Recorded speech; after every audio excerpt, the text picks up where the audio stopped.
Hello everyone, Ian here, going to show you how to manually stand the deck up on your Country Clipper zero-turn mower.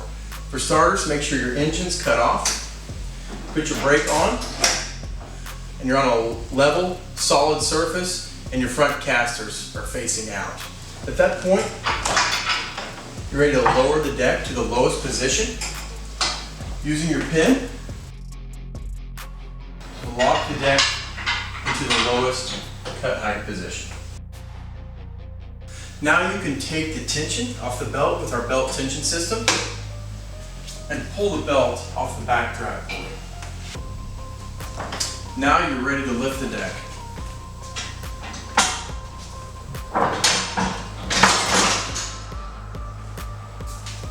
Now that under deck maintenance is complete, we're going to hook the deck back into mowing position by going in reverse order.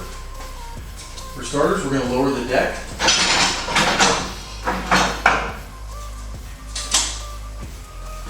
We're going to put the belt back on the drive pulley.